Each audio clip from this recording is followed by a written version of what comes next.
everyone. Welcome to the second episode session in our season 5 of our virtual meetup series, Listen to the Future. We are really excited to have a fantastic panel here today to give some talks and then have a discussion about data networks and platforms, all in the realm of bioacoustics. Now, on to today's session. This conversation is part of a bigger project that we've just embarked on, a big bioacoustics horizon scan.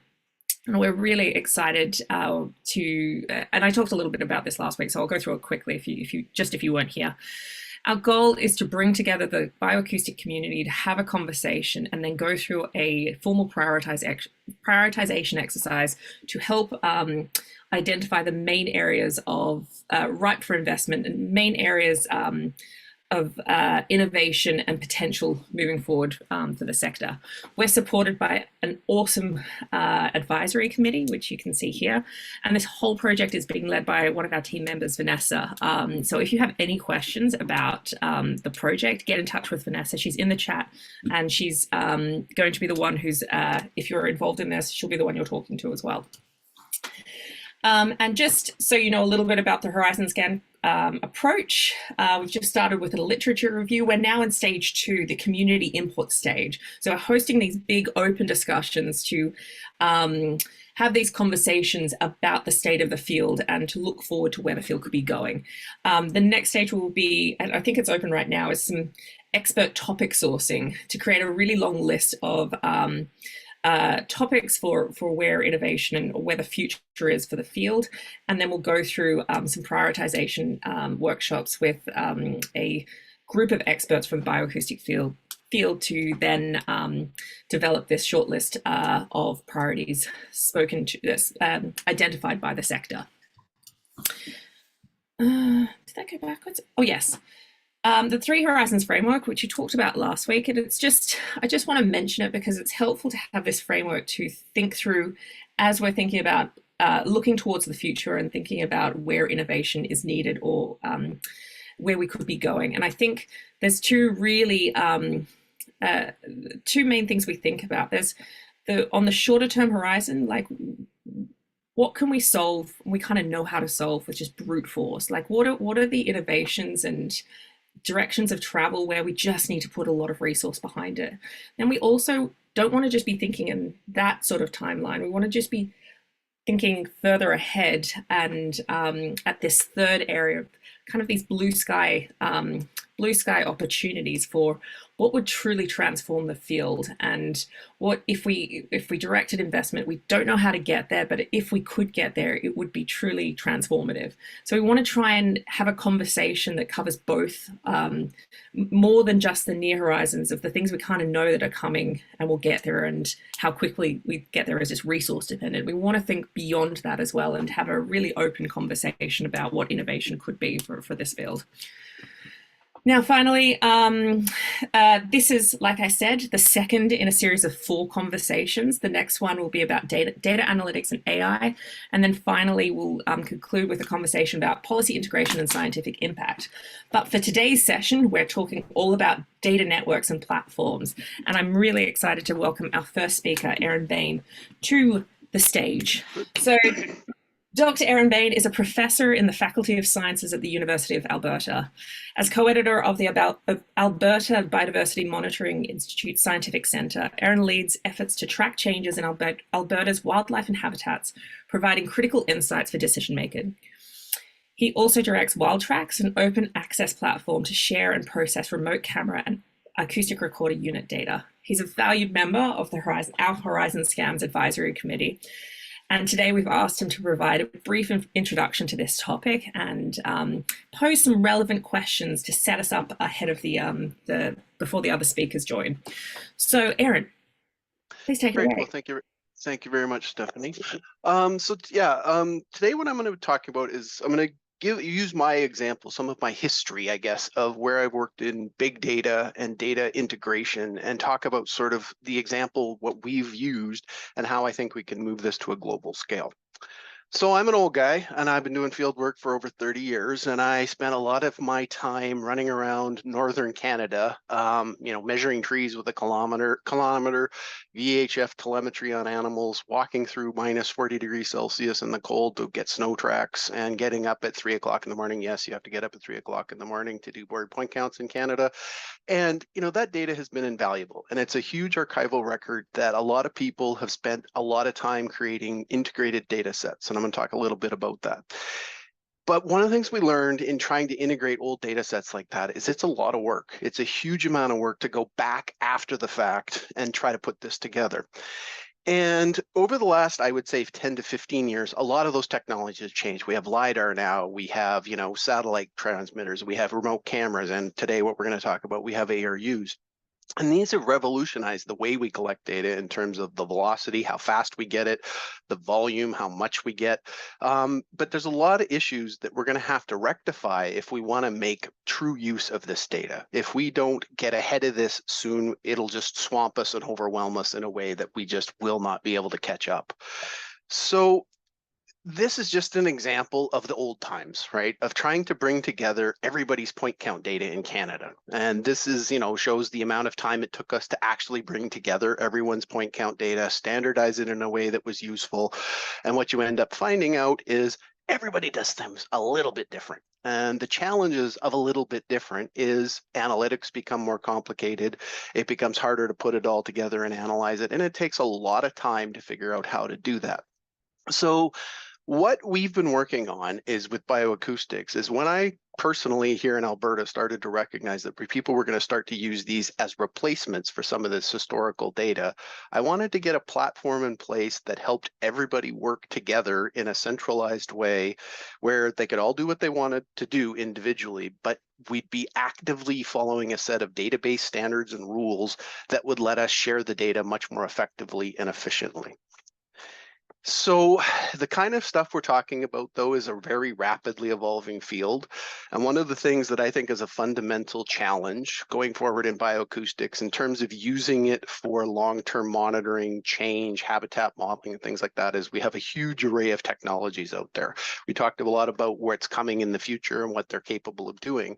But each of these has their own strengths and weaknesses. And if we don't keep track, for example, of the model, the age of it, the calibration of it, many of the patterns that we're going to see in the future could be driven by changes in technology more than the actual changes in the systems themselves. And so a big part of our system is about tracking not only, the bioacoustic signatures, but all of that metadata that comes with it. What was the model of your ARU? When did you buy it? How long ago did you fix it? What were your standards for fixing it? And so we use a lot of this type of stuff in our WildTrax system to be able to manage actually the equipment that's going to be a big part of this processes.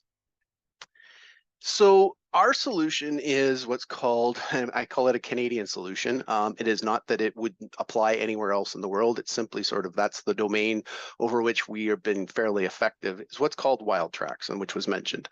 So what we have done is we decided to make a centralized system. And by centralized, most government departments in the country use it, particularly Environment and Climate Change Canada, many conservation organizations, a lot of academics. We've also put in place a lot of things that make industry trust us. So industry will put a lot of their data in that might be private for a year or two or three, and then often gets opened up. And so a big part of WildTrax and its design was making people feel comfortable, making it so that you could do the things on the platform in a way that you felt secure in storing it and managing and making the decisions on who to share it with. And I can talk a lot more about that later, but open access is one component. It's obviously our long-term goal for everything on WildTrax. But in the same light, if you want everyone to participate, you have to give them that comfort level that all that hard work they did isn't going to be stolen overnight type of thing, or is going to be used in a way that's sort of perhaps not in keeping with what their intention was. Now, what the WildTrax platform does, and I don't have time to go through it in great detail because I am going to stick to my 5 minutes, but it really does have two main components. It has the autonomous recording unit, digital audio data storage component, as well as a remote camera platform. And I'll talk a little bit more about those in detail in a couple seconds. But what it is, it's an integration between, it's a human AI interface. So humans can do all the tagging if they want. They can identify everything on there, and there's a variety of database standards and tools to make that more efficient. Or, and I'll talk about this a little bit more because I think this is where we're going to be going in the future, we can have AI do a lot of the work for us, and our job is to be the checker of the computer, to be the one that says, you're a little off, or you did a really good job. So we've built WildTrax in about 10 different phases, and there's an old Kevin Costner movie that probably everybody on this phone call is way too old to remember, or way too young to remember. But if you build it, they will come. And when we built this, there literally were two groups that used it, my lab and the Alberta Biodiversity Monitoring Institute. We opened it up to a variety of other organizations and said, please come use it. It's free, and it's kind of grown very rapidly. So we have 300 organizations in Canada that use it, with over 3,000 users who are processing data, adding data literally on a daily basis. And this map sort of shows the distribution of autonomous recording units and cameras across Canada and the variety of different people that are actually being able to use it. So centralization can work, especially if you give people that comfort level that the data is theirs to share in the way that they feel comfortable. So this is, I think, going to be a big part of anything that we think about on a global scale. Now, one of the big things, that we can do with this, and this is what's really important, is that the system needs to be flexible enough to not force people into you can only do this. So for example, we've made the autonomous recording side, we allow you to see things in the ultrasonic, we allow you to see things in the subsonic. So if you want to process data for, road noise, you can do that. If you want to process it just for bats, you can do that. If you want to process it for a single species, we have settings in the database that allow people to be flexible. Now, obviously, we can't think of every possible thing people might do with bioacoustic data, but we have sort of like a request form that adds, fields to the database when we think that they can be generalized and added to. So for example, very recently, we added a whole bunch of small mammals to the camera platform because we had enough users who said, hey, I want to actually start identifying all of the mice and things like that. So a lot of benefits and strengths to being able to tell people, are you doing all species, one species, subset of species, that kind of stuff. Most people on the system use it for entire communities, but increasingly people are using it for song rate behavior and things like that. Now, as we're going to talk about, and next week, Justin is going to talk a lot about, the artificial intelligence and automatic recognition. We've built that into the system, but we, having done a lot of research in this area, know that AI has a long way left to go. So one of the big tools, and I think that's something that we probably maybe think about in this group and some conversations, is how does the human interact with the computer in a way to justify, or not justify, but validate what the computer's decided. So we've built a variety of, basically by using the image processing side of our platform, made it so that spectrograms, you can look at all of the individual detections, for example, of all of the Swainson's thrush and quickly go through and confirm that they are correct or not.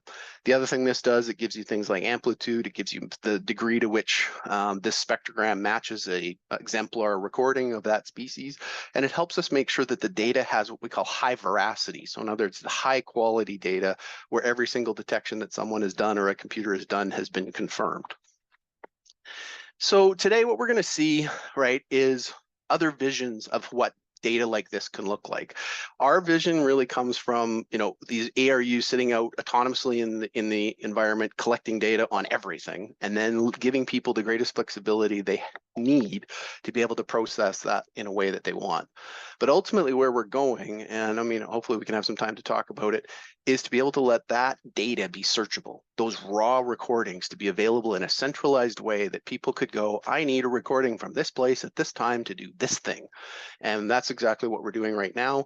And hopefully, if we think big enough, we could have a global data archive of a similar level of audio recordings on a planetary scale.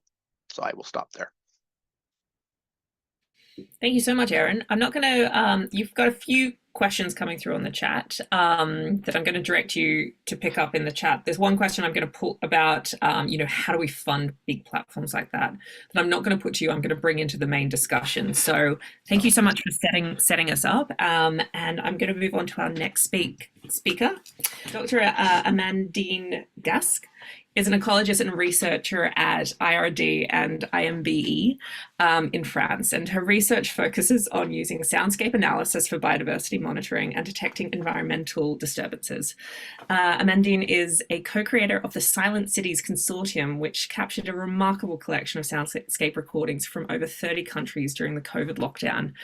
And today she's here to share some valuable insights and lessons learned on data management and the coordination of the global network. And I'm so excited that we've been able to have you come and talk about this project. It's one we heard a lot about during COVID as it was developing. So it's really cool a couple of years later to have you come and share the lessons learned from that project. So we can't wait to hear from you. So take it away. Thank you. Great introduction, Stephanie. So yeah, I'm super happy to be here talking about this project. So it's going to be very project oriented, but I'm going to try to share, like what we learned, because we really jumped into this project knowing nothing about how we are going to handle it. So that was actually pretty fun and very. Now that it's finished and published, we're very happy about it, but we had no idea if this project would actually be successful or not.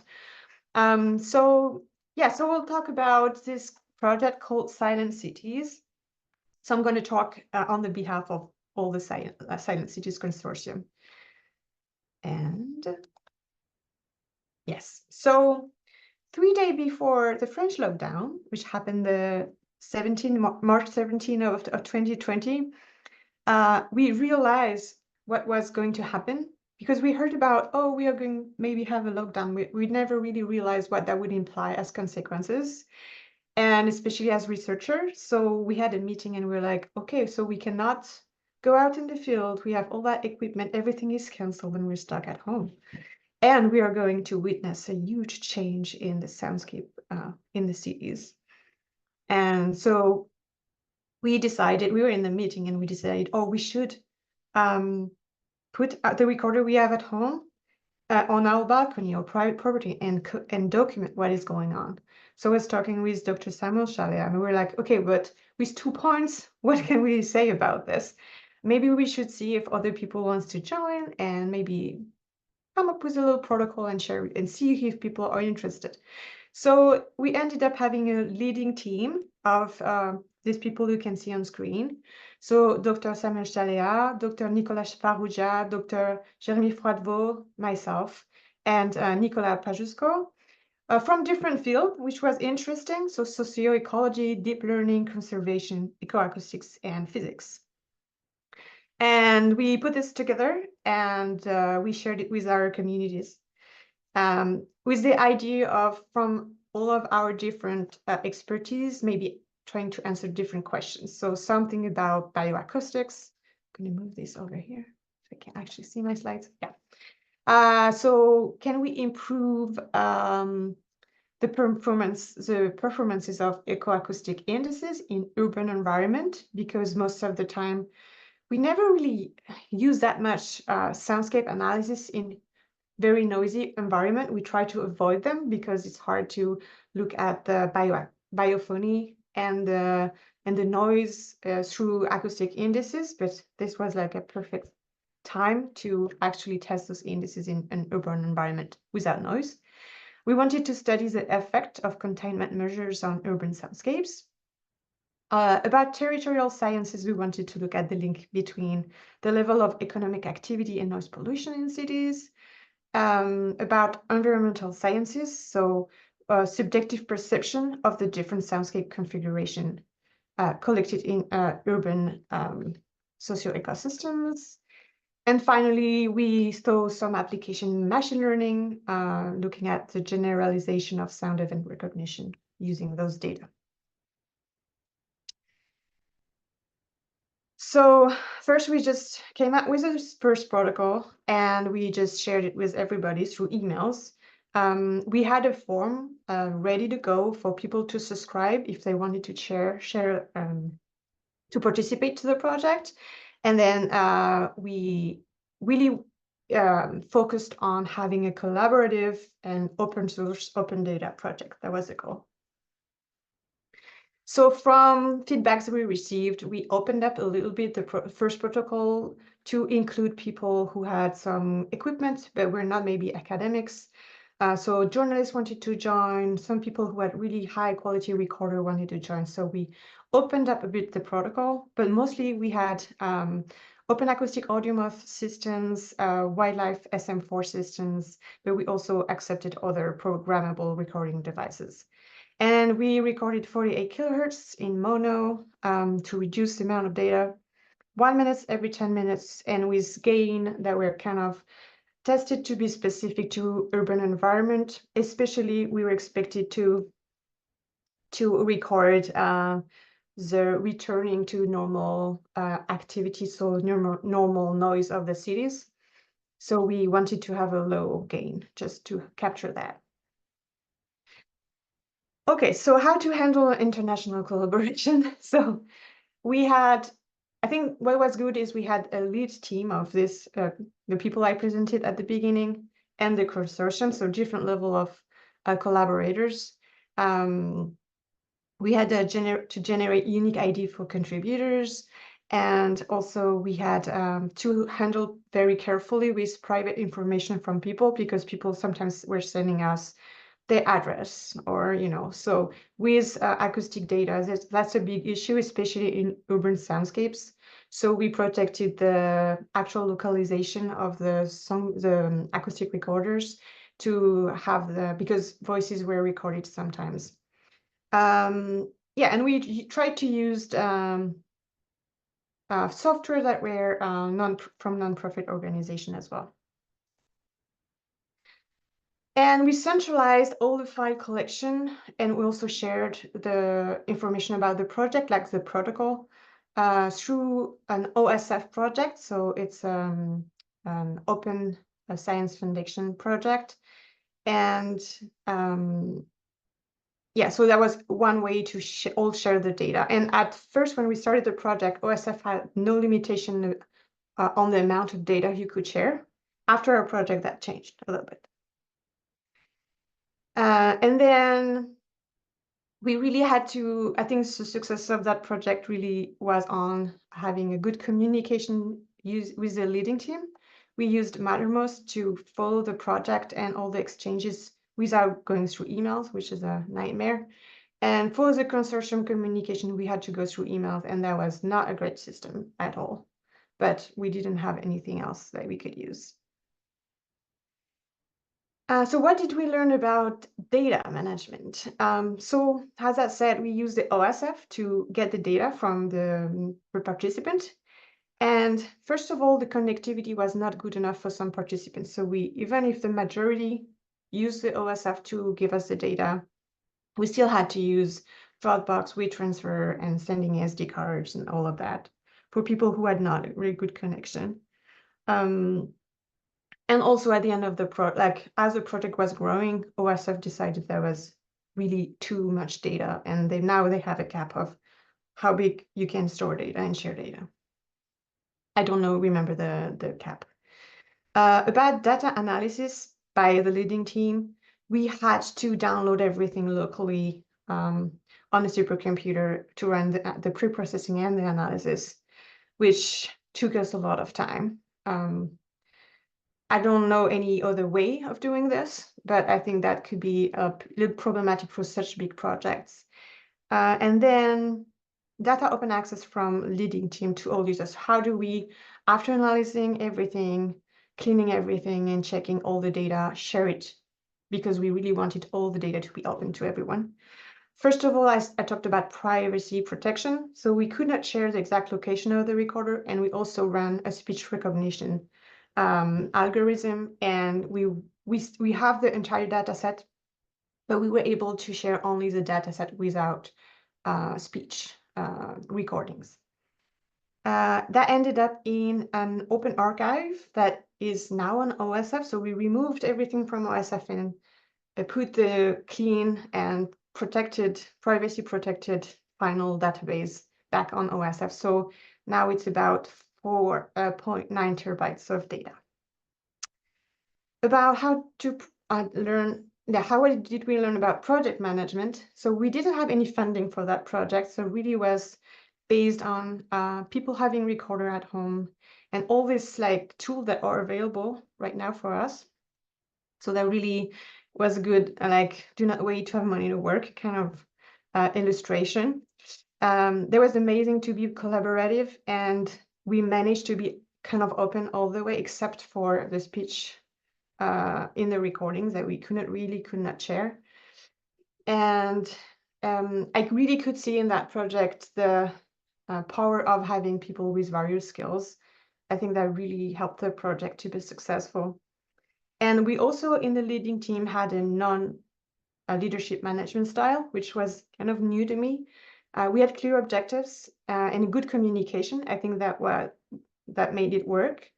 And we also had, which was me for most of the time, an annoying person that was kind of checking on progress. And it was not always me, but I think I really realized it was good to have this person checking and being annoying sometimes, just for just checking on people. And so I don't know if I have a lot of time. Stephanie, you can cut me anytime. I just wanted to share a little bit about the results.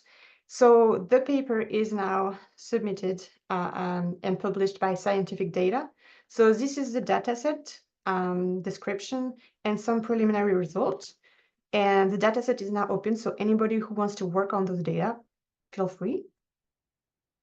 So this is a map. So most of the recorders were set in Europe and the American continent. But we had 35 countries participating and 317 sites and 261 participants. On the first, I don't know how to say that in English anymore, the top left graph, you have the repartition of the professional field. So most of the people were academics, but we also have conservationists, practitioners, and artists participating. Most of the recording devices were AudioMoth and some wildlife SM4, wildlife acoustics SM4, and some of other types. And we also had different level of protocols, so people could really do everything we recommended, or maybe had a lighter version of the protocol. But most of the people actually followed the recommendations.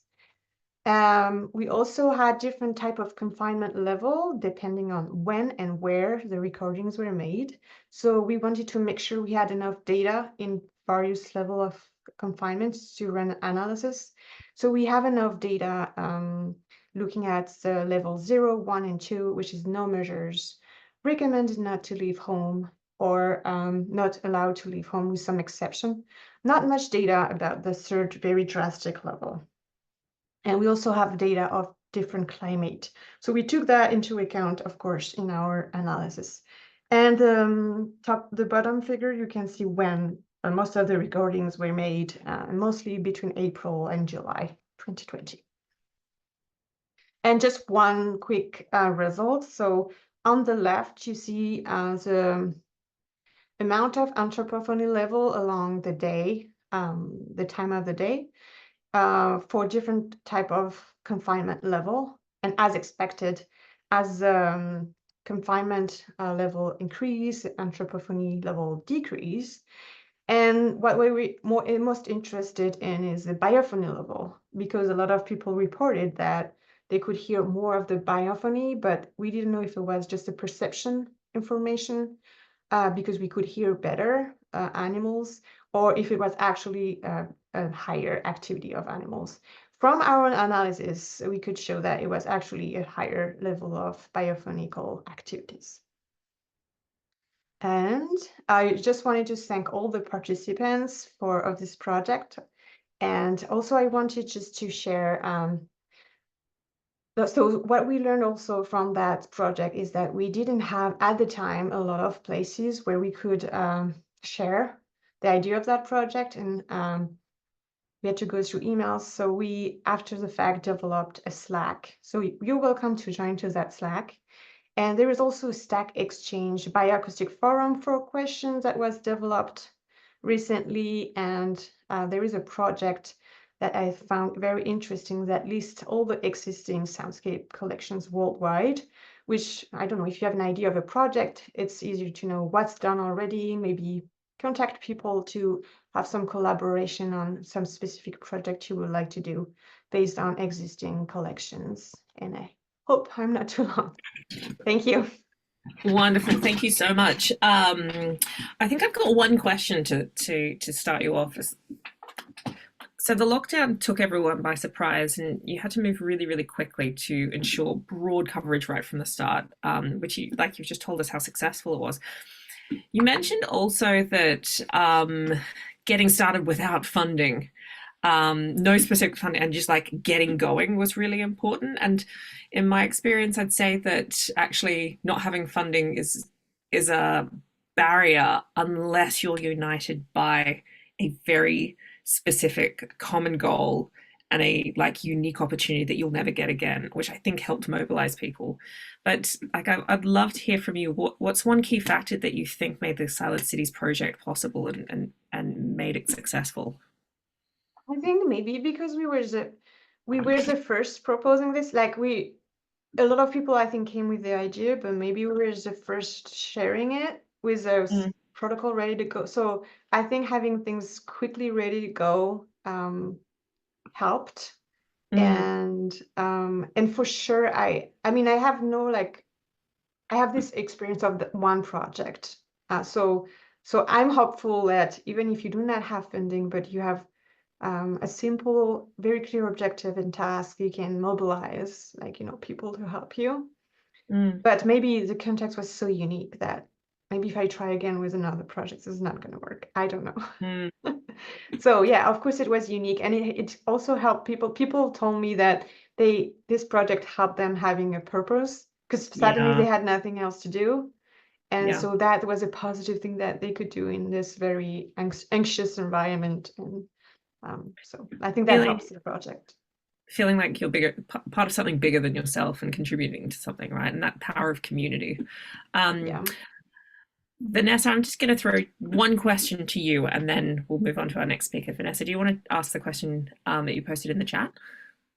Yes, thank you. Thank you, Stefan. Thanks, Amandine, for that great presentation. I was wondering, you mentioned the worldwide soundscape metadata project, and I was wondering how has this project evolved since its inception and what challenges remain in attracting more people to contribute to it? I think, so I'm not the leader of that project. It's Kevin Darras, which I can put the, well, I mean, I think I put the link so you can just go and look. I think the contributions are huge. Like there's so many people who actually shared. So we don't share the recordings. We just share the information about the soundscape collection, which I think is great, just to show that it exists. And it's been submitted. So he's leading a paper right now, like looking at this metadata base that is been submitted, I think a month ago. So it's probably gonna be, hopefully gonna be published soon. But yeah, so it's still going, and it's an open. It's gonna stay an open archive. So anybody who wants to participate can still like add their information. This is what you wanted to say, Renata? Yeah. So it remains open to contribution. Okay, I think there's a couple of questions and lots of commentary in the chat, so I'm going to direct you over there and I'll bring you back for the discussion, but thank you so much. And I'm going to move on to our next speaker, which is Dr. Miles Parsons. And Miles, while you're getting set up, I'll do a little intro. Miles is a research scientist at the Australian Institute of Marine Science and is a true visionary in underwater bioacoustics. He's the co-founder of WILDLABS, the Global Library of Underwater Biological Sounds, and he helped create a groundbreaking open access platform designed to bring together underwater soundscape applications from across the globe. Miles is also a driving force behind WOPAM, the World Ocean Passive Acoustic Monitoring Day, a remarkable global effort that brings together researchers and enthusiasts to capture and celebrate the sounds of our oceans on a single unifying day. And we've had them speak at a Wild Labs event before, so if you want to find out more, go check out our YouTube channel and learn more about that project. But today he joins us to share his wealth of expertise in leading collaborative efforts that are shaping the future of underwater bioacoustics. And I love that the whole intro had a little soundtrack behind it. So thank you so much, Miles. And I'm going to hand over to you. Well, oh God, what sound have you got? Thank you very much for that rather scary introduction. And I should say the library that we're talking about, we haven't actually implemented yet. We're still looking for funding to have the infrastructure built to it. I also wanted to thank Amandine and Erin for their talks, because there was a lot in there that I could relate to quite happily, and I'm sure everyone who's on the slides that I've got could relate to, because there's a lot of issues that have gone on that we kind of you're coming across the same problems that we've got. So yeah, presenting a global library of underwater sounds, and WPAM Day, which I think part of my favorite thing is coming up with acronyms. We've got quite a few collaborators that I've put on there, and just to acknowledge, hopefully, there we are, everyone that we have within the working group as of sort of April last year, and some of our funders. And from AIMS, we also acknowledge the traditional owners of the places where we work, both in Australia's land and sea country. We pay our respects to elders past, present and emerging, and their continuing culture, beliefs and spiritual relationships and connection to land and sea. And there are similar sentiments that go to the First Nations people of lands and seas where WILDLABS partners also conduct their research. So just as a little bit of background, this has all come realistically from the International Quiet Ocean Experiment, where we had a working group on the acoustic measurement of ocean biodiversity hotspots. We've also linked with people like Audrey Luby, who I saw is on as LinkedIn, and some leading members of other existing sound libraries. And this was basically out of a paper that we wrote back in 2020, where one of the lines was, to fully optimize passive acoustic monitoring in aquatic environments, we need to identify as many sources as possible. And I'm sure that resonates with quite a lot of people in the terrestrial field as well. So underwater acoustics is a bit behind terrestrial. It is a rapidly growing field. And just to show that, Kevin's done, and Amandine, thank you for mentioning Kevin at Worldwide Soundscapes. He's done a fantastic job collating a lot of deployments from the terrestrial and the aquatic world. Some of those aquatic ones that he's got a kind of a snapshot of people's deployments. What we wanted to do was go all the way back to 2000 and look at how things have developed in the last 20 odd years. So you go from a period back in the early 2000s where it was very restricted by technology. It was a few groups that had their own very specific equipment that they developed and could go out and deploy. As it's got into the last sort of 15 years or so, you've had more off-the-shelf units that have been developed, like, say, the sound traps from Ocean Instruments. Acoustics from the technology, from the data acquisition, the data storage has all expanded very, very quickly. And it's exploded in aquatic deployments, and will do again with hydromoths and the developments that are coming with them. So we've got a database that we ran through a working group with Ed Urban at the ICOE. That's currently, we've got about 10,000 odd metadata points for deployments in that database, and that's still expanding. So that just highlights the growth of PAM in the aquatic environment over the last couple of decades. And much like the terrestrial environment, biological sounds in the aquatic world evolve. There's revolution as you have any sort of disturbance. And so everything is growing.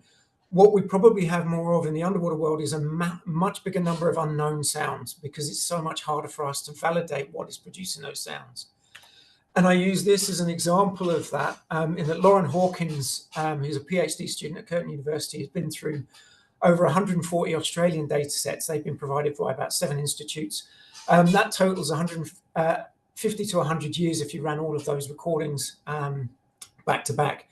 And just looking at fish choruses alone, she detected over 284 choruses of 80 different types. Almost all of those are unidentified fish choruses, although we know that a lot of those are going to be commercially, ecologically or recreationally important species. So it just highlights the number of unknown types of sound that we've got with the aquatic environment. And again, similar to terrestrial, there's a growing interest in aquatic biological sounds, whether or not that's citizen scientists, musicians, artists, the general public. We use Cosmo Sheldrake as an example, who has recently done an album through sampling marine fauna sounds. And the example that I have for artists is this multimedia, where I gave some recordings of a coral soundscape to an artist who set that up with some physically wearable art that she had. So you can see there is, it's actually example coral, which if you use your iPad and link into the QR code, you get the music of a healthy sounding coral reef that as it gets louder with the day, it lights up and you have all of the coral coming out. And it's a wonderfully immersive technique. Another immersive one, literally from an Austrian artist who got me to send him a recording where he played it underwater. People could go and look at the art, stick their head in a bucket and listen to the sound being played through the water in the bucket, which probably made the gallery really quite wet. But again, underwater world, we've got management applications for species detection. Ecoacoustics is becoming more used. We have data sharing, single access points and functionality and analysis tools that we want to develop. Now, Erin made the point about having a potential for a single point of access or a single centralized hub where you can have data in it. For some context, the underwater data sets that we've got can range from between a few gigabytes to a single deployment being 80 terabytes. So the volume of data that we're working with is huge. And people like the National Center for Environmental Information in the US are trying to deal with all the deployments that NOAA might make and how they can store that data. And they have things like 50 petabytes allocated to that. The other point I wanted to make is that underwater sound libraries aren't a new concept. Ranth did a publication in '96. Fish tried to get a library for all of her sounds back in the 70s. So it's not a new concept that we were putting together, but what we did propose was to have an integrated sound library and associated analysis and information tools. But we also realized that there was existing libraries. We didn't want to supplant those, but to enhance them. So just to put up there our vision statement and mission statement, the point there being that WildLabs develops and merges novel technologies with existing bioacoustics resources. And what we wanted to look at and how to do it was to create an umbrella application programming interface, so an API, not to supplant existing programs, but to link external applications where possible and help build functionality in external applications. And where that was lacking, hopefully we can build internal programs to help build that up and link them together.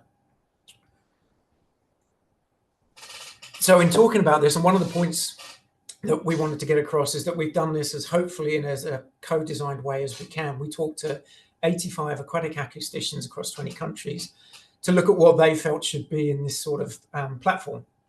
And as you can see on the right there, we had people from freshwater, marine, brackish environments, everyone that was new to research to those that wouldn't disclose how old they were.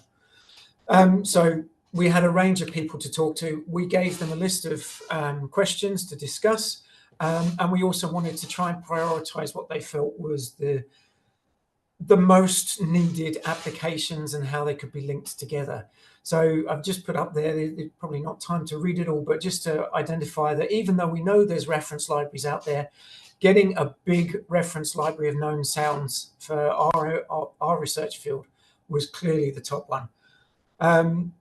And for people with the Bioacoustics Forum, so like the Slack Exchange, it was considered to be important, but the point that people made there is that there was already a couple of those in existence. So just a couple of things that we've actually compiled while we've been going through this process. I think Amandine mentioned that there was a list of libraries that she put up a link to. We've done a compilation of underwater sound repositories, and within that, we've got a list of other analytical tools and libraries as well in that publication that we've got. The other thing that we've produced, which has been led by Audrey, which was a collaboration in Fish Sounds.NET. And what I should say is that Fish Sounds is a fantastic library for calls of fish. We have created a database that's gone into the World Registry of Marine Species of conifery for 36,000 species of marine mammals. So that's categorized as to whether they're known to produce sound, likely to produce sound, unlikely to produce sound.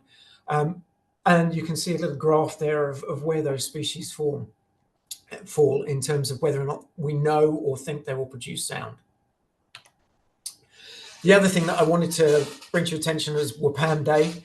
A quick synopsis of it is that it was to be a global celebration of aquatic PAM, that we wanted to bring everyone together on World Oceans Day. And we thought that was a nice day to focus on. And much like Amandine mentioned, it's been done without having any funding, is how we started it.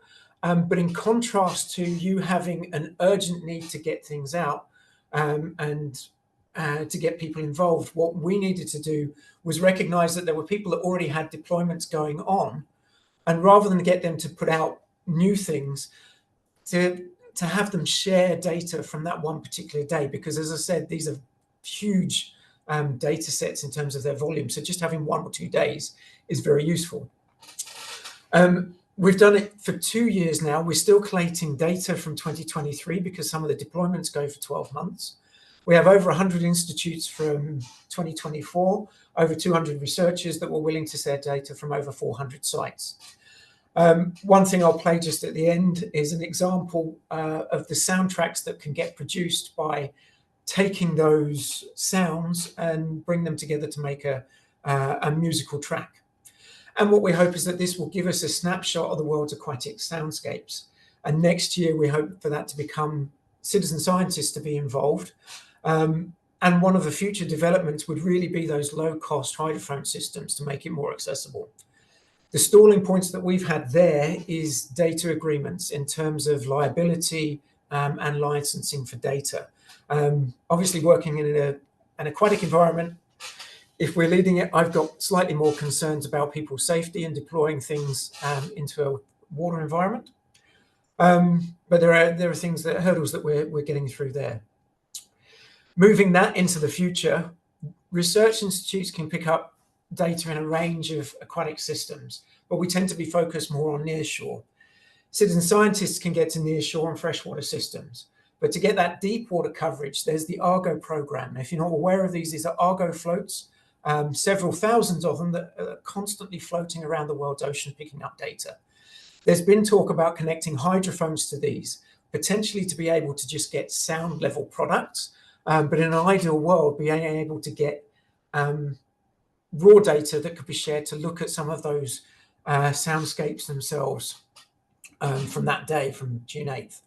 And then leading into the future, we've got fiber optics, distributed acoustic sensing, and all of the information that will be able to bring up. So just in summary there, we're still going through the process of designing a platform because we're trying to do it in a collaborative co-design way. And we started again with no funding, which what we need to do is get the funding to build that infrastructure. We've got between the groups multiple reference libraries on different species of aquatic fauna. And through the process, we've managed to develop a couple of tools that we hope will be useful.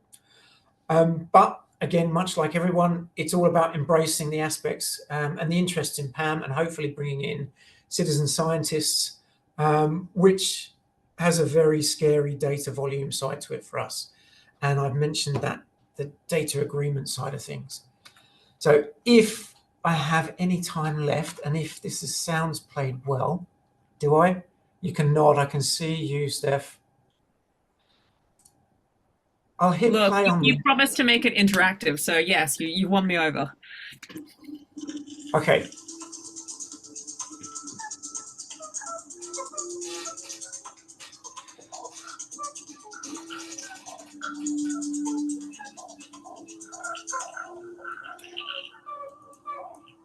So this is a track that was made by Alejandro Bernal. He used data from WPAM 2023, and all of the sounds within this are marine fauna. He's tweaked them slightly.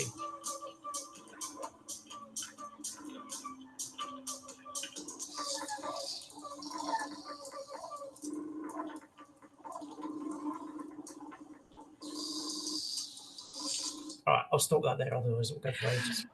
Okay. So I just got quite excited about that ending, because we've been looking at all of the music as part of the preparation. We spent quite a bit of time looking at all of the music created with Bioacoustics sound. So I'm so glad you finished there.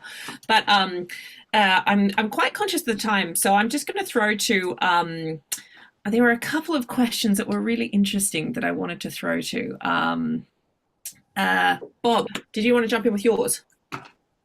Happy to, yeah.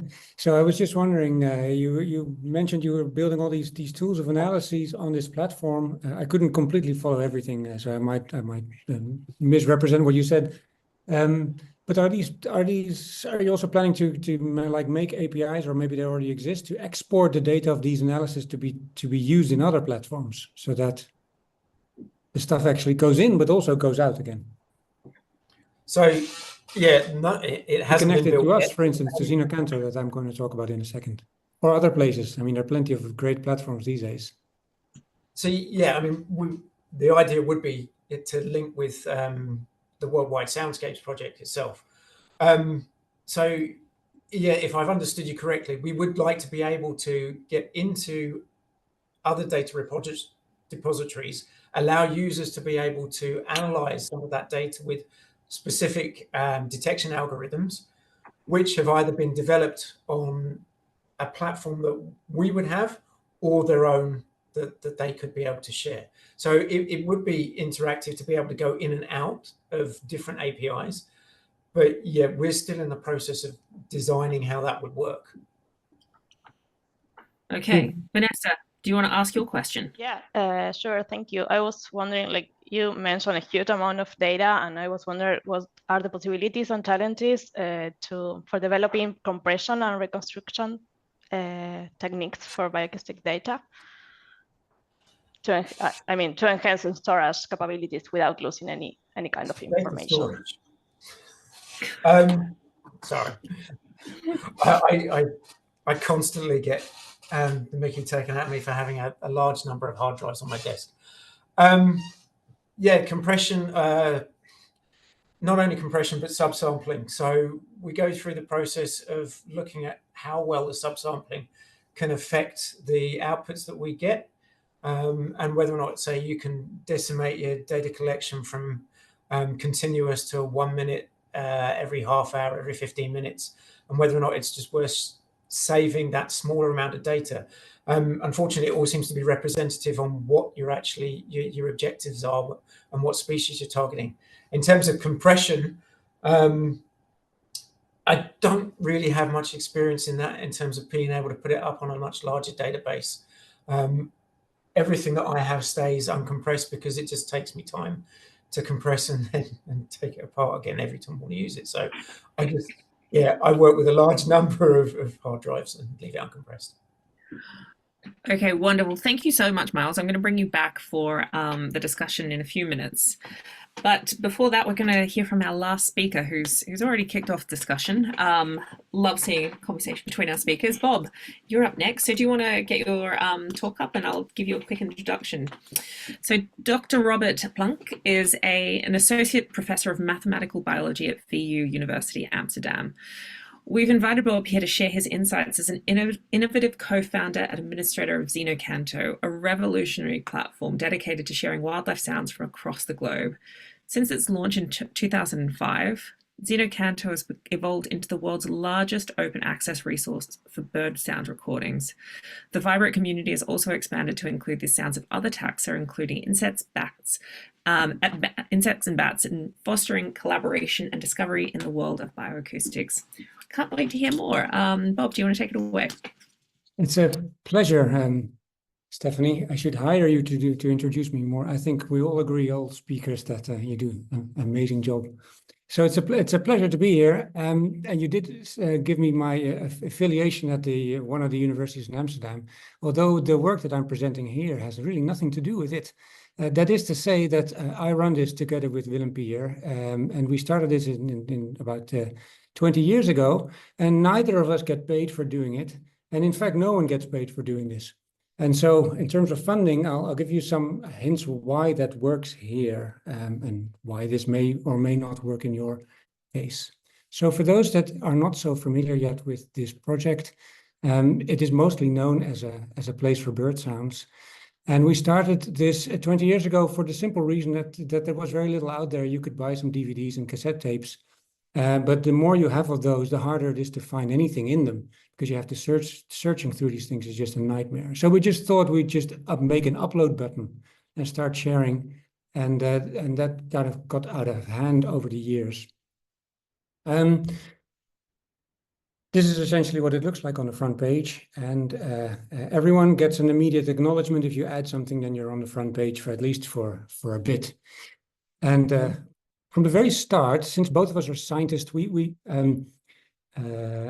had these ideas that we wanted to be as open as we could. So we started using Creative Commons licenses, which I think was very new at the time. I mean, Creative Commons had been around for some time, but certainly not in this area. It hadn't been used very much. And we made these kinds of principles that everything is welcome as long as it's wild, that everyone can share a recording, or indeed voice their arguments or give some advice. There are many ways of different ways of contributing, and that also there are no validators, so everyone can question everything. And this draws in a certain crowd, and it certainly also keeps at bay another crowd that doesn't really like this. And I guess for this particular choice, I can vouch that there are practically never any arguments, because the people are always very respectful to one another. They're shared by the recordist, and that does mean that we as Xeno-canto, we don't hold any license on the recordings ourselves. And if things are used by other people, then they have to get in contact with recordists to ask whether this is within the license or whether it isn't. And people can also share different licenses, but everything is open, in contrast, for instance, with the first talk that we heard on WildTrax. I think there's also a Dutch project which is more similar to the one like that Erin was talking about, which also has quite a different flavor from this. As you say, keeping people comfortable. So we started, of course, rather small, as we were also paying it from our own pockets. And so we started with MP3s. The idea of sharing WAVs was just not, we weren't very comfortable with that. And of course, we also thought that if we grow, but we don't grow as fast as the internet capacity grows, so new computers, new servers, then it can't become expensive. And that, by and large, has borne out. Because it's still relatively small in terms of size, maybe not so much in terms of impact, but certainly in terms of size, it's not very large. You can store raw files. They're also because you can share ultrasonic recordings, for instance.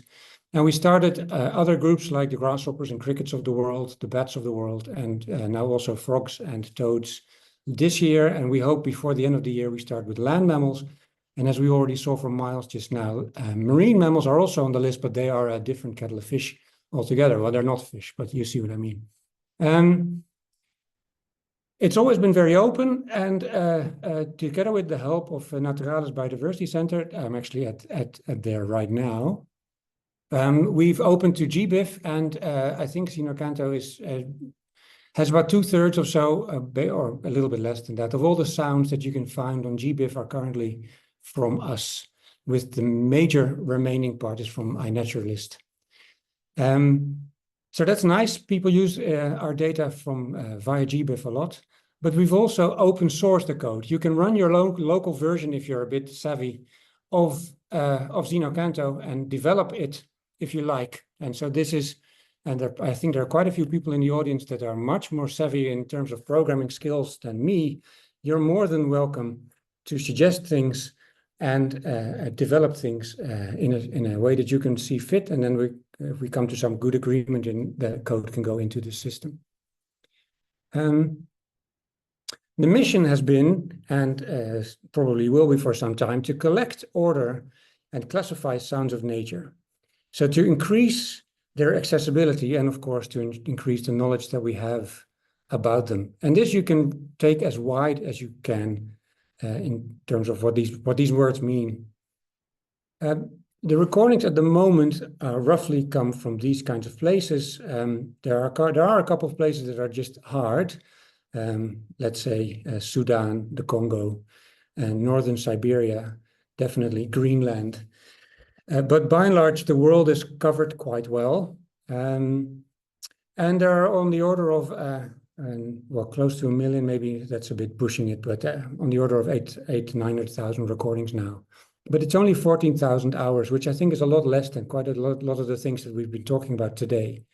Because these are all snippets that have been cut to highlight particular species or annotate soundscapes and so on. We used to start at the Americas. That's why that chunk is biggest, because we liked it best, and we only started Europe relatively late. But now, of course, Europe is is become bigger than the rest.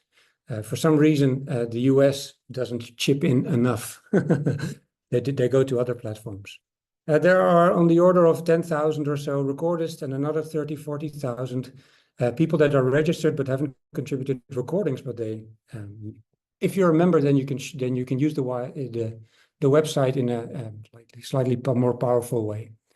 And it is, apart from a platform of sharing things, it's also just a platform in which we bring people together to talk about sounds and animals, but also about recording equipment, giving people advice, maybe challenging recordings that are identified and people are not agreeing on them, and so on and so forth. We actually value the ones that are challenged. They're actually the more interesting ones, not the least interesting ones, for the simple reason that apparently there's disagreement about them, and so probably something to learn. And so we keep these discussions with all these recordings and hope to learn more from them in this way.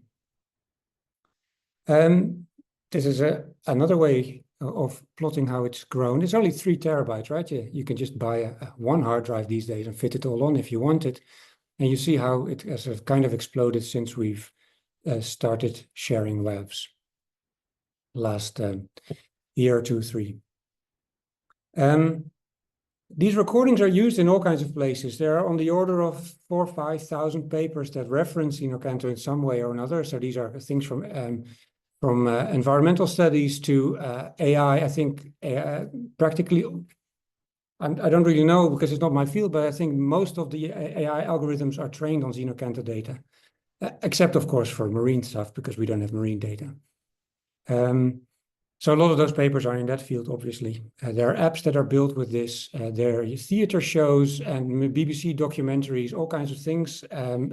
Books that are use these recordings as well. And they go into all kinds of websites because we have this API that you can interface and extract stuff automatically and build your own websites with data in it. And there are 2 examples here at the bottom, one on Orthoptera and one on bats. And I'm sure there are lots of things that I don't know how they get used because they don't tell us. So that's essentially what we're about at the moment. And so I also wanted to give you a flavor of what's going to come. There clearly is just a lot of stuff missing. So we have only hundreds of species of grasshoppers, and there are on the order of 30,000 species listed. Not all of them make sounds, obviously, but there's plenty missing. So that's clear. Even the ones that we do have, there are many species, even in birds, by 3,000 or so species with only a few recordings, maybe 10 or less, or just from a few places. And so more is generally just better. But we've also come to realize that as this collection grows, we know less and less what we actually have. So the data is, as an AI person would say, it's weakly labeled. A recording usually has a foreground species, and if you hope, people have also given their background species, but we generally do not really know what's in there. We do not really know when this particular foreground species is singing, so we just have that it's a thrush maybe, but it doesn't say where it is singing. So that's weakly labeled, and that's one of the reasons why current AI approaches actually do not advance very much. We need much better data. And so that also means we need to know much better what we actually have. Something that's been on the list and that is slowly becoming doable is that we actually get automated and curated after that overviews of repertoires of different species or subspecies or geographic variation. So what call types do we have? How many different variations do we have on the 5, 6, 7,000 graded recordings that are in Xeno-canto? Can we easily get an overview of that? We definitely have to increase the number of identified sound elements. And clearly what's on everyone's mind, including ours, is if you have seen something, can you find examples of this elsewhere in our database? So discovery of similar sounds, even if you do not really know what it is, right? Just finding these snippets is something that is becoming doable with modern technology. So that's where we want to go. We're currently starting a project, and we are very late. I think other groups, as we've been hearing today, have been doing this for much longer. We want to actually start annotating these recordings and make them properly multi-labeled. With or without the use of machine learning, we're exploiting both of these avenues. Currently with the Bat Conservation Trust, we're doing a project, and another one is, or another group that's involved is the Bird Sounds Global Initiative that is actually annotating Xeno-canto and other recordings. And Marcelo Araya is a Mexican who is well known for building the Warbler package, which is an R package which is built on top of Xeno-canto to analyze do statistical analysis of recordings. He's also involved in this. Yeah, so currently we have all these recordings, they're not grouped, and we need to just improve the way that this is, that you can just browse through these recordings. And we hope to start doing this.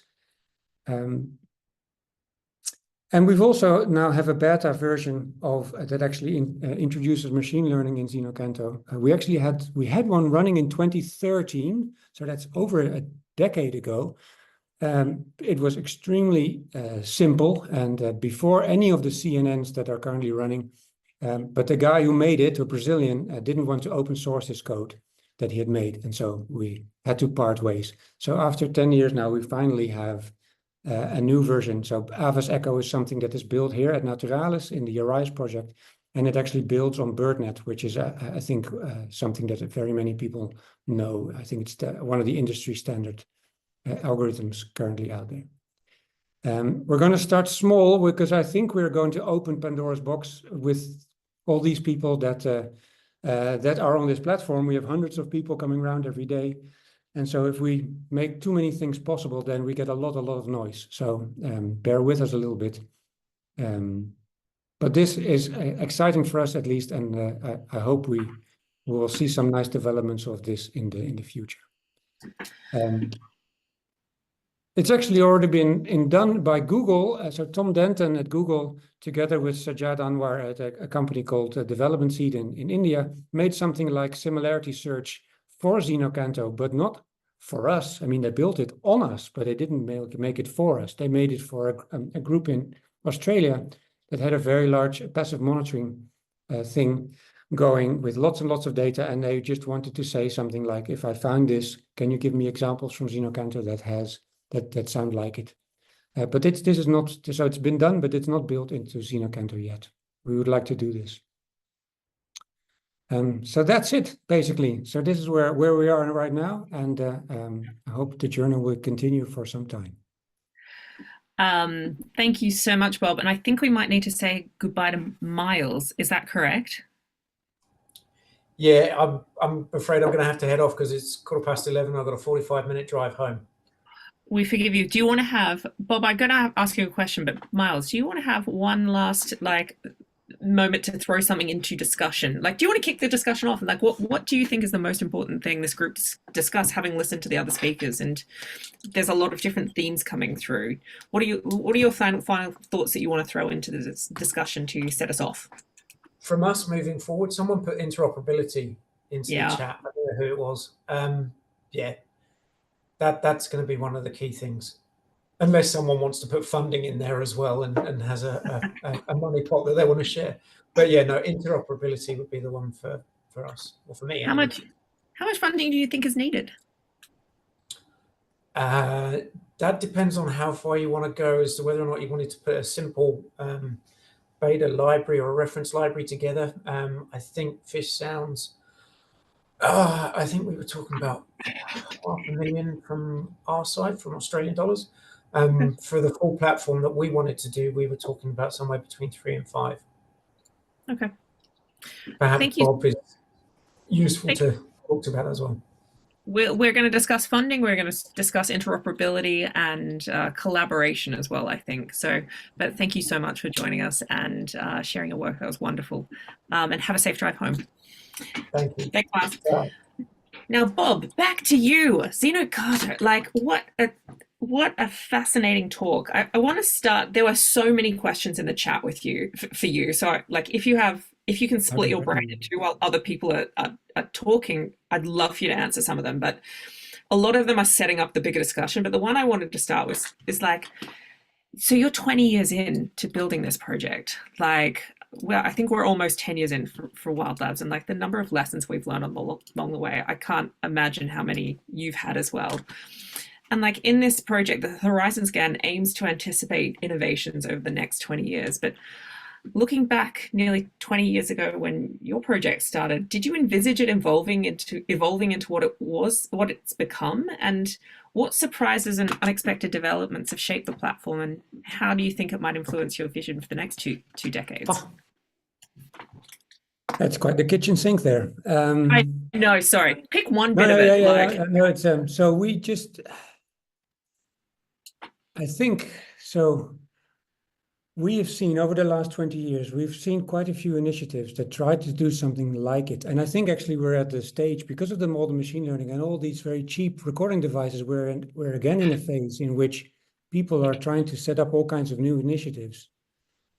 And so I'm all for new initiatives, definitely. If people have good ideas, then they should by all means try and do and make them.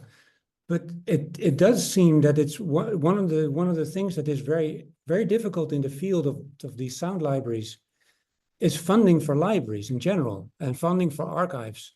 And of course, I had no idea at the time that this was the case, but also when I talked to the people here at the museum. So I'm at the Naturales Biodiversity Center, which is one of the top museums in the world, I think, on biodiversity, and or at least very well known. And they have great difficulty writing funding into their grants. And they've got this huge tower with 40 million objects or whatever it is. And they find it very difficult to just get structural funding to maintain them. And so the way that we've cut it, which is, I think, quite exceptional, but also really goes into certain, it works for us, but it basically only works for something like us, is that our operation in the end is extremely small, right? No one gets paid for any of it. And there is a bit of coding, and sometimes someone from Naturales here actually does a bit of maintenance and so on. So of course he gets paid. But I think the whole project runs on basically something like 10,000 euros a year. That's it. Yeah, and that is 100 times what it used to be. So as long as you can, so of course there are all kinds of talks like, shouldn't we merge with a huge place like this, or like another case, like we've talked to the British Library, we've talked to the people in Berlin, and so on and so forth. Unless you're a place like Macaulay that just has, I think, lots of money, and great for them because they do great stuff, I think it would kill it. I think it would, if we would do something like that, it would kill the project. Because then you would get into the problems that everyone else has, namely, how do you secure long-term funding? I don't have a good idea. And so we keep afloat because it just doesn't cost anything. No one cares about spending 10,000 euros on something a year, right? Considering the impact that it has. And so, but that is rather unique, I think. And definitely a big lesson. It was a big lesson for us, but it certainly wasn't one that we saw coming in advance. I mean, it was really just a pet project where I just had 100 recordings, and a friend of mine also had 100 recordings. We just got started. Yeah. But so from three of the speakers, I think, I think it was three speakers mentioned the words like, we don't have finance, don't have funding, we just got started. And like, and I'm going to open it up to the rest of the speakers now as well. Like, it cannot be that like these libraries are, as far as I understand it, critical for the future of like how we move forward the bioacoustics field in terms of analysis and innovation. And it cannot be the only way we have them is because people donate time and we just like run it on a shoestring. Like that makes me so anxious hearing that from everybody. That is wild. Erin, I saw you unmute. Do you want to jump in? Yeah, well, I mean, I think it's really important because ours certainly is definitely not, done on a shoestring. WildTrax is a multi-million-dollar program over a decade, right? And it comes from the reality. I don't know. I think maybe we need to distinguish here. Libraries for the purposes of, doing what Bob has, Xeno-canto is an amazing resource everyone uses because it's got an identified species in it and it's these short clips and it's serving a role of being able to help people inform. That's what this is. That's how you learn. That's kind of stuff. That's very different than an operational tool like WildTrax. So WildTrax is designed around the premise of people need a tool to go process their data as a government scientist, as an industrial scientist, as an academic. So that is to some degree, I think, where some of the resources are. And maybe if there's a way of taking platforms like that provide you that this is how you get it out to be the numbers that you need for stats and for reporting and all that stuff. If the libraries start to maybe link themselves to tools like that a little bit more, I think there is a greater potential for it. Because that's literally where our money comes from, right? Like in our situation is, everybody uses ARUs now and they need a way of getting that data. And that's the fundamental, I think, difference between these four kind of conversations type of thing. So that's a big part of it. I mean, I will say though, it is going to be, we will struggle more as well, albeit it depends, I guess, is in the mass storage of soundscapes, because WildTrax right now is on what have you processed, right? So we store that, and it's not really that much. It's big, but in the background, even just at the University of Alberta, we have a petabyte, right? We'll have 2 petabytes in a year, and I think economically, there's 2 parts to that. That sounds like a lot, but there is, how many of you have 10 portable hard drives in your office, right? Well, you spend a lot of money on those portable hard drives. And if we actually look at, scaling up and saying, okay, instead of buying 10 portable hard drives, you buy into just buying yourself some storage space on a server. You buy it at a fairly low cost. I mean, we've talked to Amazon, we've talked to Google, and it's certainly those are options. And a platform like WildTrax and probably Bob's, right, can talk to multiple servers, right? It's not really that big a challenge. That's not that big a challenge. This is a coding issue, right? So, I mean, when we were talking about the idea of a lot of people said, why isn't WildTrax global? The answer is it certainly can be, but it needs management hubs. There's no way that one group of people in Canada could, manage the world's data. It doesn't make sense. So you might want to be at a state level, a province level, perhaps a country, right? But that there's a centralized place. But if they all started to follow very similar protocols, rules, maybe took something like the WildTrax code and modified it, then they start to become much more searchable across servers, right? And so that's what we're working on right now is if you have 2 or 3 servers supporting all of the soundscapes, how do you search them all simultaneously type of thing? That's just a database. It's a database problem more than anything else, but. That brings me on to like my big question. And like, this is a question as a little bit of an outsider who just has a view across different technologies and people working on them. And it feels like the bioacoustics sector has a far greater proliferation of platforms, data analytic platforms, than some of the other spaces like camera traps and I wonder if that's reflective of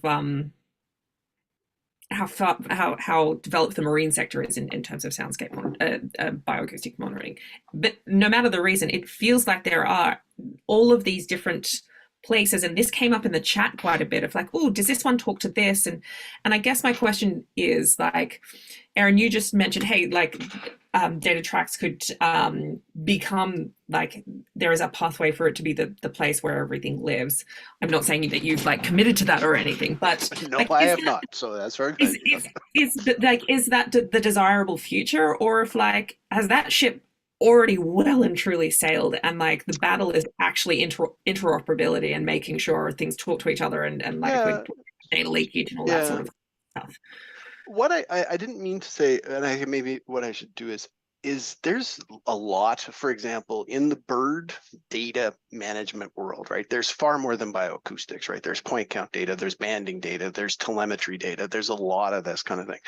And in North America, there's a lot of what we call hubs, right? And they're localized regions of the United States or Canada that bring together all the bird data into centralized systems, right? And so that's what I'm trying to get at is that could be an option in bioacoustics is a series of nodes across the world that have sat down and talked to each other and have identified standards for, you know, types of things. But doing what many people have talked about, it all depends on objective, right? Like to be able to come up with a commonality, requires that you're not trying to do everything because you just can't, right? Like the reality is has to be focused on a particular tractable set of problems that then by having that in an integrated way, you're going to be more efficient at kind of thing. And I think that's what I was trying to get at is that these systems do exist for big types of data, biodiversity data increasingly, but that's almost all in the tabular stuff. And I think it's a bioacoustics, type of philosophy. I think this idea of soundscapes versus individual libraries, those are some very different objectives, and we would have to identify sort of from there probably. But Amandine, I want to throw to you now and give you some space and to either talk to this funding question because we were having a conversation in the chat, or think about, I'd love to hear what partnerships do you think are needed to create or big open data solutions that are sustainable in the long term? So I think at first, like everyone else, I was thinking, oh, we need this place where everybody can put all the recordings, right? Like just one big place with everything.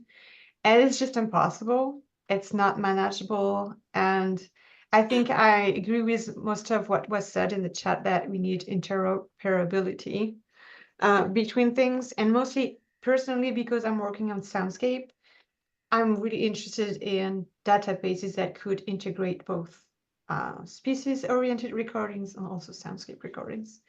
And there is ways of doing this. I mean, but the problem is those databases exist already, and it's so difficult to restructure that existing database.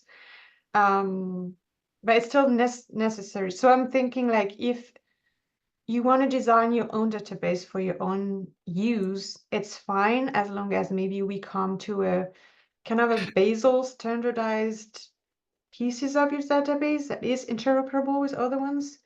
That would have to come with a huge community conversation with database structure management and see if there is commonality, at least a piece of the database that we can share with each other.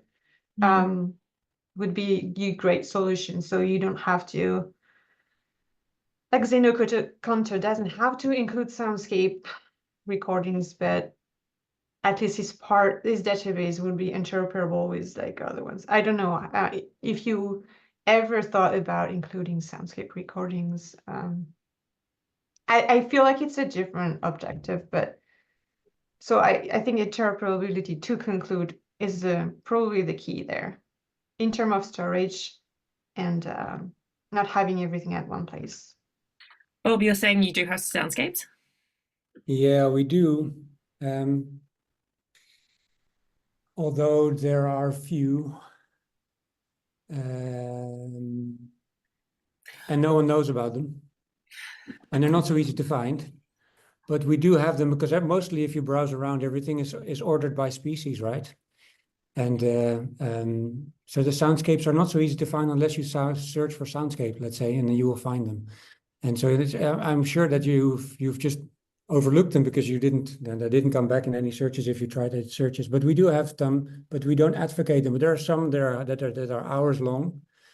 We have 1,000 from Peru, for instance, from a study in which every single species was written down. There are hundreds and hundreds of there are 300 or so species in that soundscape alone. Yeah, so we have a couple, but nothing. Let me just redirect for a sec. What sort of partnerships do you think are needed to create, like are most needed in the sector right now? And it feels like it's at this point where collaboration is desired and needed right now, right?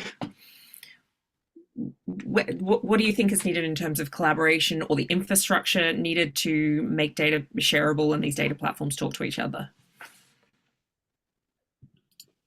I'm not actually so well versed in this field. So openness and standardization, but I guess that's what everyone would say. So that's why, of course, why I also asked the question to Erin at the beginning about these APIs, right?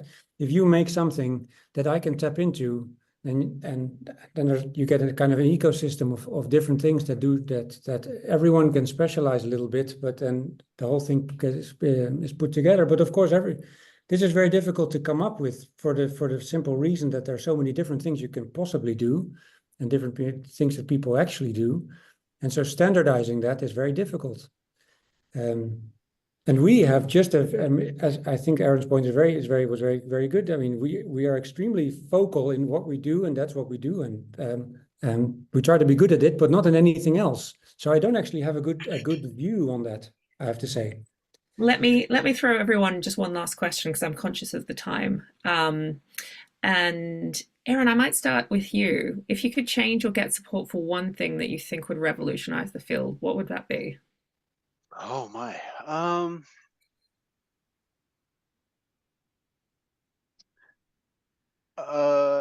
I think, and I don't know they're actually as far as we think. So again, like if the idea of a series of hubs, planetary wide storage areas of all the recordings from a certain geography could become in existence.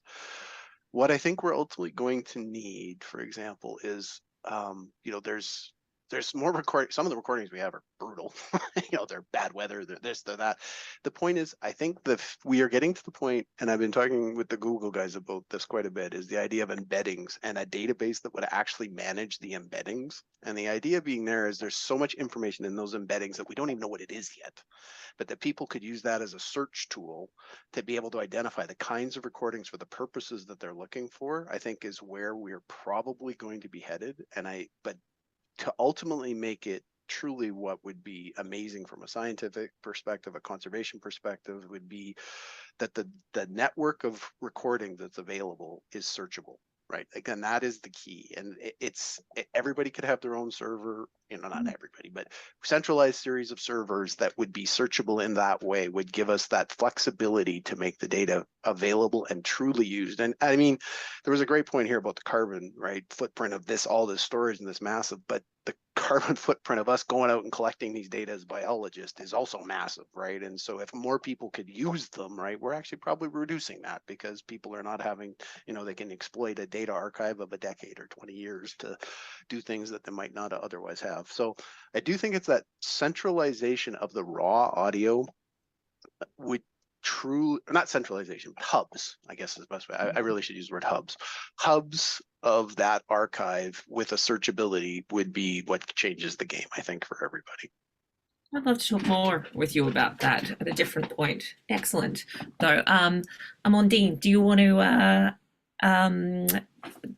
take a stab at the same question? What if you could change, get support for one thing that would revolutionize the field? What would it be? Field, or just talk about the topic of today, because there's so many things we can improve, right? Topic of today. I put it on the chat actually. I think I agree with everything that was said, but I think for an analysis perspective, we have great archives, but if you want to run your own analysis, it's still very complicated to access to the raw files. To me, Xeno-canto is great because you can access to the files you need and download them. But I'm working on soundscapes, and soundscape collection are huge. So downloading them, it's extremely hard. So I think data exchanges on the soundscape level is something I would love to find a way to do, except like sending NZ card and hard drives and all that, which is horrible. So I guess filtering, as Erin said, would be a great step first to know what data you could use. And then how do you get those data and run those analyses that you actually want to run?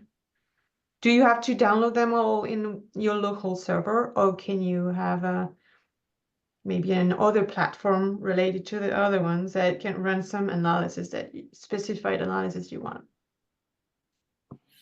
And Bob, you have the final word. What's if you change or get support on one thing, what would it be? Yeah, I think before Erin's comment, I would have said something like, well,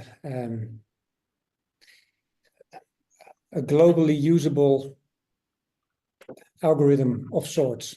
And what it actually does is a different matter and very much dependent on the question you want to ask. And I think part of that asking the question, I think we don't really know, because the technology is going so fast, and the data that is out there is opening up so fast that I think we're changing the kinds of questions that we're asking as we go along, and this goes pretty quickly. So my answer today would be pretty wrong, like in say 3 or 4 years from now.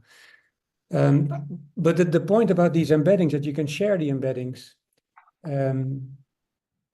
So I'm not in the field of machine learning, but I'm learning sort of quickly as I go along. So apparently there are many different kinds of embeddings too for the same sounds that feature, that are good for different purposes. So to be able to actually on that level share data on these sounds, I think would be extremely powerful. And this would be a really cool idea. Yeah. Wonderful. We should make an API to open up all the embeddings for all the sounds that we have.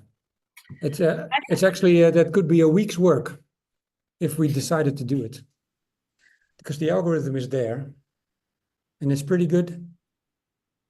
Yeah, I like it. Okay, I feel like we've reached a conclusion there, but I also think it set us up perfectly for next week's discussion, which is looking at delving more into the analytics and the AI side of bioacoustics. So I hope to see everyone there next week for more of the discussion that we were kind of starting to touch on today. I'd just like to say a really big thank you to all 4 speakers for giving us your time and those incredible talks and a really wonderful discussion. And a big thank you to Vanessa, Talia, and Alex for all of your work putting this together. And we'll see everyone next week. Final thing, do not forget to put your ideas into our Horizon Scan and submit them. And Talia's just dropped a link into the chat. So if you've got ideas bubbling up and have opinions and thoughts about where the field should go and what innovations are needed, that is where to get your ideas in for the discussion and into the Horizon Scan. We'd love to hear them. But otherwise, thank you, everyone, and we'll see you next week. Bye.